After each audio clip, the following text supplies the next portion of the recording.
b.w.vanalstyne. I'm a recent implant, well, 20-something year recent implant from Boston, Massachusetts. I am a Navy veteran, a retired chef, singer, songwriter, actor, turned writer. I have 3 books that I've written. They're children's books. My first book is The Sweet Adventures of Henry P. Twist. The second book is The Sweet Adventures of Henry P. Twist, The Island of Milk and Honey. That's book 2 in the series. And my newest book is a baby board book called Under the Crescent Moon, which I will talk about. This is a true labor of love for me. I wrote this particular book shortly after my son was born. It is a poem.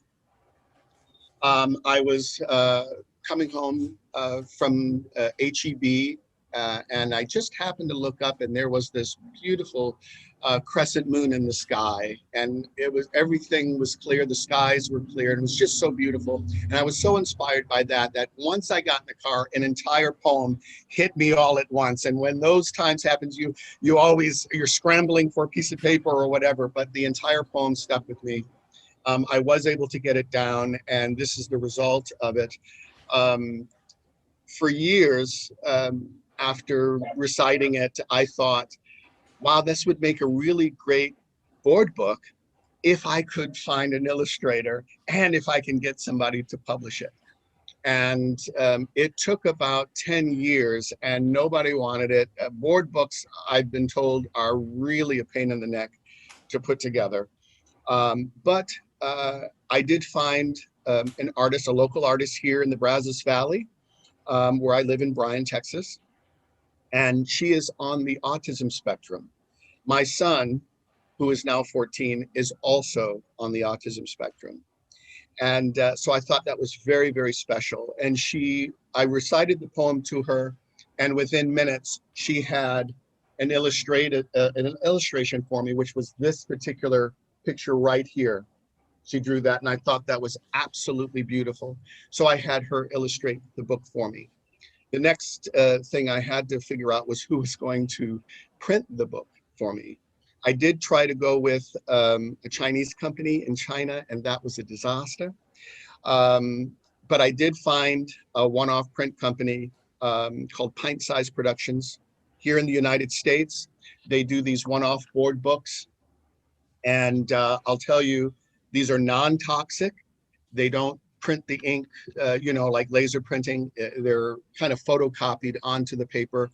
They are absolutely 100% made in the USA and non-toxic for kids. I'll tell you that, and it's beautiful. They do beautiful work.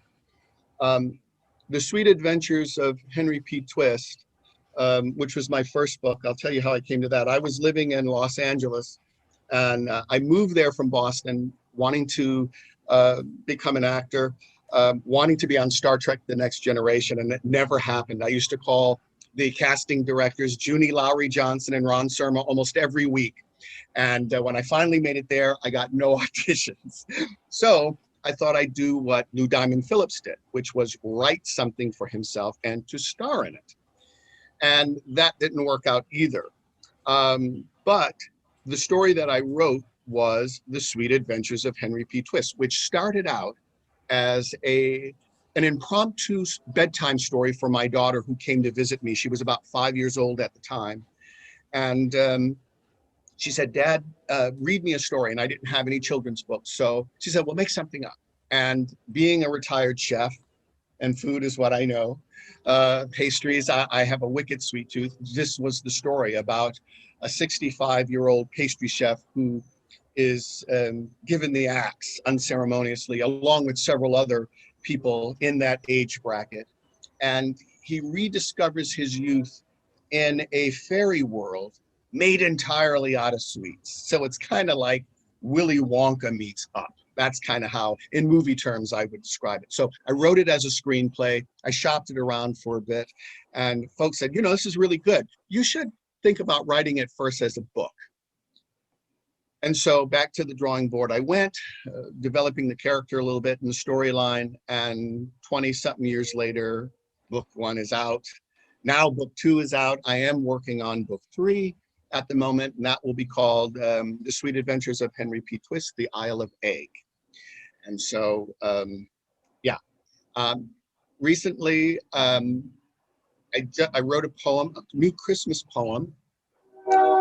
Excuse me for a second. I hear the train coming. I'm outside on my porch, so pardon me for that. I wrote a Christmas poem called An Urban Account of a Visit from Santa Claus. Everyone is talking about diversity, inclusion, equity nowadays. And I was inspired to write the poem while watching this wonderful documentary about the real bearded Santas. I didn't know that there was such a thing, but apparently there are hundreds of them in the United States and abroad with real beards and everything. And they have this club and they meet every year. I wrote this poem because I was so inspired by one Santa who's an African-American Santa living in Atlanta, Georgia. His name is Santa D. Sinclair. And from that, wrote this poem. It's up on YouTube if anyone wants to see it. I do have a Kickstarter campaign going on right now.